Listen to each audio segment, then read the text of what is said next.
Hello, I'm Rick Schaldhaus, and because things on the internet seem to lose their date references pretty quick, today is Sunday, June 16th, 2024. On Saturday, May 18th, 2024, we stopped at Naval Air Station, Fallon, Nevada. In Fallon, Nevada. We were on the U.S. Route 50, the loneliest road in America tour, so to speak. But people who know me know that number one, I love airplanes, and I love airplanes, seeing airplanes in museums and whatever else. And I was told that NAS Fallon has a fantastic museum. You need to stop and see it if you're going through the area. Well, I'm a retired Naval Aviator. Call sign was Dog, Rex to Underdog. And I'd never been to Fallon. I've been to a lot of airfields, stationed on the West Coast several times, but I'd never been to Fallon.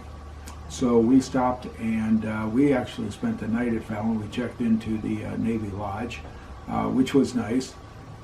And we viewed what was labeled as the museum. We were there on a Saturday. We were at the base on Saturday, and we're used to military installations. We've been to quite a few of them over the years. I think we saw 4 people total on the entire base. One of them was the gate guard. One of them was the clerk at the Navy Lodge. One of them was somebody at the gas station, gassing up their car like we were, and then another one was a car driving around. I think that was the 4 people we saw. We drove over to, quote-unquote, the museum. I disagree with that. It's a bunch of airplanes parked out in the desert. They're fairly well taken care of. I wish they were a little better taken care of. And their signage is, in my opinion, on sat. Now, I became a pilot while I was still in high school. I soloed in 1968, got my private pilot's license in 1969, very shortly thereafter, and completed high school later in 1969. I was taught by a Naval Aviator that in order to fly and be good and be safe, you had to be accurate. I went to college, aerospace major. I was taught in the airframe maintenance portion of my program, and then later on in the other technical aerospace type stuff, that in order to be safe, in order to build proper safe products, in order to repair aerospace products and keep people safe, you had to be accurate. I became a Naval Aviator and was told that and taught that, you know, to be safe and whatever else, you had to be accurate. Then I see the signage in this museum, and it is absolutely, my opinion, horrible. We have a way to designate military aircraft. Military aircraft are manufactured by certain people, and I'm going to address those through this film, through this video. If you have access to the installation, which I understand is pretty restricted, if you have access to the installation, you want to see the airplanes, great. If you don't have access to the aircraft, you can see these types of aircraft in many other museums, which with much, much better signage, so you won't miss very much. Plus, when we were there, it was only about 96 degrees, not a cloud in the sky. So I'm appreciative of the aircraft being on display. I have no respect for whoever created the signage for these aircraft because it's wrong. And overall, I'm disappointed, and part of it's because of the accuracy of the facility. For example, you're going to get to see it at the end of the film, the sticker on the Navy Lodge door of our room, which was room 101. I think we were the only people in the Navy Lodge. There was nobody else around. I mean, the whole place was just dead. And there was no place to eat, according to everybody we talked to, which there were only 2 people we talked to, the gate guard and the person at the Navy Lodge. According to those 2 people, there is no place on this base to eat. If you want to eat, you have to drive into town. I think that's wrong. I think there's a mess hall there somewhere. We never found it. Okay, let's get on with the video because I'm just disappointed with this. Really am. I'm just disappointed. And that's unusual for me. Thanks for watching. And if you get to see it, good. If you don't get to see it, I don't think you missed very much. Thanks for watching. I happen to love airplanes, and I'm going to address some of the issues in the labeling of these airplanes, and I'll tell you why. So we have the Bell UH-1 Iroquois. The true name, the Army has a habit of naming helicopters after Indian tribes. There is an Iroquois Indian tribe. This aircraft originally hit the inventory before McNamara's Wonder Boys screwed up our aircraft numbering. And it was the HU-1 Helicopter Utility-1 Iroquois. Well, when you put HU-1, it becomes HUI, and people start pronouncing it as Huey, just as people started pronouncing the M43 or whatever it was, general purpose vehicle, as GP, Jeep.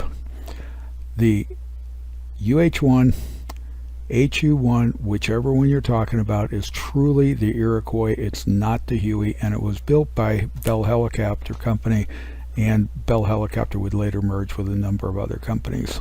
And you'll see how some of these mergers change how the aircraft are factually labeled.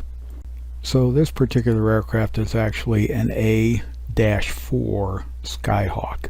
And the Skyhawks were manufactured by Douglas Aircraft or Douglas Aerospace. I'm not sure which title they had at the time.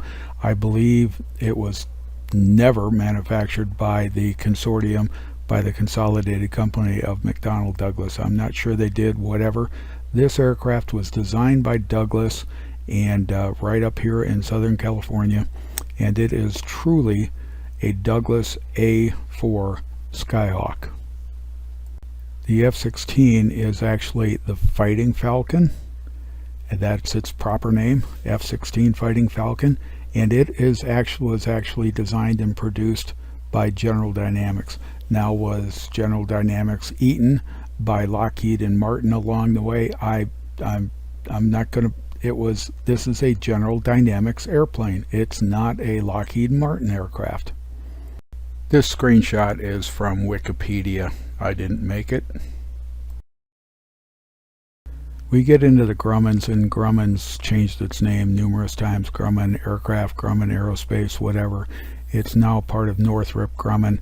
But the A6 Intruder, which is A-6, and then A-6A, whatever, A-6E was the last one that was out in the inventory. Absolutely super aircraft. And they were Grumman, truly Grumman aircraft. The EA-6B Prowler did not have any signage on it. It's another Grumman aircraft, and that's why I have it after, because if you haven't figured it out, I'm putting these up alphabetically by their manufacturers, by their true manufacturers. And the Prowler is an electronics warfare aircraft. And then the Grumman E-2C, which is another Grumman aircraft. This is the one I flew, and it's E-2C. It's not E-2-C. This is just disappointing to see a naval history museum with this many errors in it. And with the F-14 Tomcat, the last of the Grummans, this one's correct, F-14, and it is a true Tomcat. The Lockheed S-3 Viking came out in, if I'm not mistaken, 3 or 4 different versions. The S-3, as it shows, A, S-3B. Then they put an electronics warfare version out, and then we had Miss Piggy, the US-3s. And these were Lockheed aircraft. They were not built by Lockheed Martin. These were Lockheed aircraft. It was Lockheed's first carrier-based aircraft ever manufactured, if I'm not mistaken. Now, Chance Vought turned into LTV, and through that reiteration of name changes as they go, and it's another screwed up title, it's the A-7 something, and I think we had A-7-E's on the midway with my carrier air wing, and it is actually an LTV. It's produced by a consortium that had formed along the way as companies merged and whatever else. So the Corsair, the A-7 Corsair is actually the Corsair 2. There was an earlier Chancellor Corsair in the system, and that earlier Corsair was called an F-4U, and it was the gull wing fighter during World War II. This is the original F-4 Corsair by Chancellor, late World War II Korean War fighter. Multi-purpose aircraft, actually did a lot of air ground work. But if you have one Corsair, the second one is Corsair 2. This screenshot showing LTV as the manufacturer, Ling Tanko Vought, and A7 Corsair 2, and the shoulder patch. The screenshots from Wikipedia, the shoulder patches from one of many internet websites selling the shoulder patches. And McDonnell is the true manufacturer of the Phantom, which is a much earlier aircraft, and the F-4 Phantom 2, which is the jet you see here. So McDonnell built an earlier aircraft called the Phantom, and they used that name again, and the F-4 became the Phantom 2. And to add to the trivia, the F-4 Phantom 2 was produced at Lambert International Airfield, St. Louis, Missouri, their commercial airport. From Wikipedia, this is the original McDonnell aircraft, FH Phantom. And if you have a earlier Phantom, then the second Phantom, it would be Phantom 2. And here's the Phantom 2 shoulder patch. They know that it's a McDonnell aircraft and that it is the Phantom 2. We're into the acronyms. MiG is the acronym. I'm not even going to try to pronounce it, but it's properly as shown in at least the first one: capital M, small I, capital G, dash, and then a number. And then we gave them names, and if the name started with an F, then it was a fighter type aircraft. Now, many of the aircraft had multiple roles. That was not an issue. What was its primary role? So we go from the MiG-15 to the MiG-17, and we count them on as we go. And we've got one aircraft of great interest to me here, and I'm going to address it separately. As a naval aviator, incidentally, you have to learn how to identify the various aircraft in the air without looking at a chart or whatever else. In the fish bed, which was a little bit earlier, is that tunnel behind the cockpit to the tail. With the MiG-23 flogger, and this was written up in numerous technical references to this aircraft, and you need to look at the landing gear on this aircraft. The landing gear on this aircraft have fenders, and those fenders were to, in particular the nose gear, but also with the main mounts, were to stop debris from being kicked up into the intake, because this aircraft was designed and intended to operate off semi-prepared runways. Kind of interesting. The MiG-29, it should have a dash between MiG and the 29, and the I should be in lowercase. The signage is less than desirable. I do like the narratives on the bottom of them, and if you look down on the bottom in the narrative, it is proper. So somebody really screwed up. That's okay. Anyways, how do you get Soviet aircraft? Well, countries that had them have changed their alliances. People defect in them. They are sold off for money by the governments, and then private buyers and various whatever. They come through a number of different ways. We don't go over and steal them. We do get them from other people, and we use them. I kind of laughed at their display of the North American F-86 Sabre. It is a beautiful aircraft. It did fly a lot. It was referred to as a blow tube jet, and North American used this concept for a number of years, even into the Century fighters, even in the F-100s and so on. The F-5N was, as I understand it, an F-5 that the Air Force was buying, that was being exported as a low-cost fighter, was modified for the Navy Aggressor Squadron, and that's okay. I don't think Northrop Grumman once and had consolidated ever produced an F5 or a T-38. I'm not sure. I think the correct manufacturer for this is pure Northrop. They were light, they were fantastic, they were maneuverable, and they were supersonic. And they used the same engine that the T-2C Buckeye uses, except their J-85 has an afterburner. Wish they would have put afterburners in the T-2. As I stated earlier, Chance Vought and that company went through a number of name changes. My research indicates that the F-8 Crusader was actually built by the Vought aircraft company. They had dropped the Chance prior to the manufacture of this aircraft.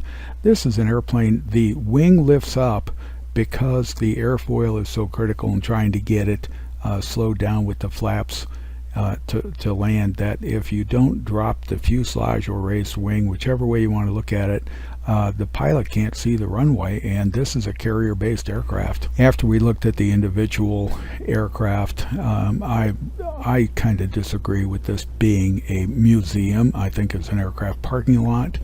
That's just my opinion.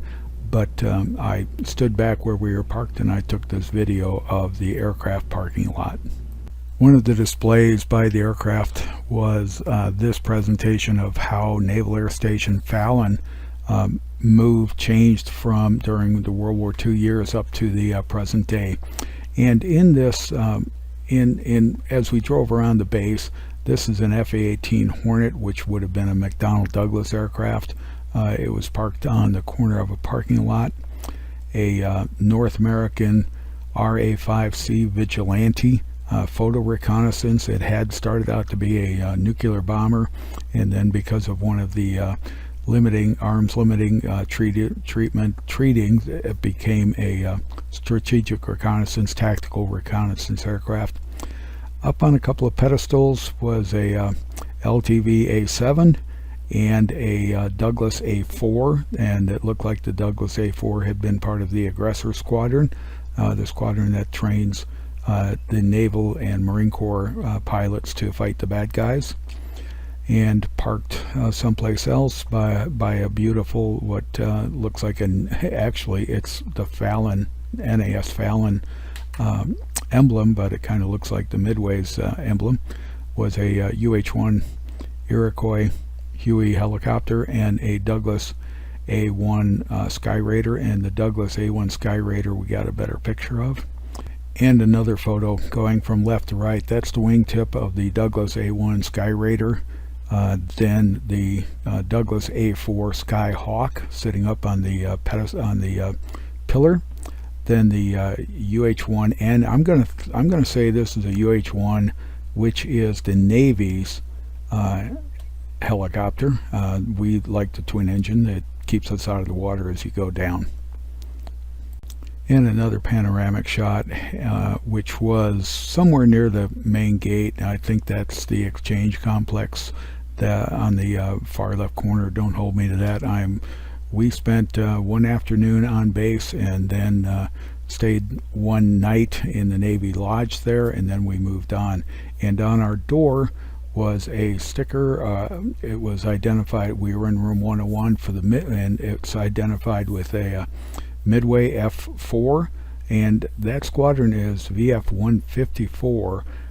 I couldn't find any research that said VF-154 was ever assigned to the Midway. I was assigned to the Midway to fly E2s and to fly C1s, and then later I would service the Midway with C2s. I'm not sure where this came from. So I searched VF-154 and found their sailing history, and they were initially VF-837. They sailed on the Antietam, then they went to the Princeton, then they went to the Hancock, then they went to the Coral Sea, the Ranger, the Constellation, the Independence. And I find nothing on Wikipedia that says the VF-154 ever did a cruise on the Midway. Now, they did go to Japan to replace the Midway, which is the carrier I served on for 5.5 years in Yokosuka, Japan, with Carrier Air Wing 5 flying with VAW 115 and ship's company with the Grumman C-1A Trader. But I don't find a reference that VF 154 was ever assigned to the USS Midway, as the door decal says. Disappointed. I love airplanes. I love getting the factual data on them. We have visited a number of aircraft museums and have found issues with signage in many of them, just because I can't tell you just because, but why don't people just do basic research to find out who manufactured the aircraft they're putting on display and how they're correctly identified? For example, E-2C is the designation for the E-2C Hawkeye by Grumman. Anyways, we were told this was a fantastic museum. We had to stop by it. It's aircraft parked in the middle of the desert, semi taken care of. So if you have access to NAS Fallon, stop by. We did it on a Saturday. The base was basically closed. There was almost nobody there. Thanks. Hope you enjoyed it. We did enjoy seeing the airplanes. Just wish they'd been properly labeled, properly marked, and maybe a little better taken care of. The Prowler's missing signage completely. I did like the fact that the Iroquois UH-1 was correctly identified. On the USS Midway, it is not, and I cannot get them to change it because I am told by the Midway historian people that that is the proper name for a UH-1. It's not. Thanks for watching. Hope you enjoyed it.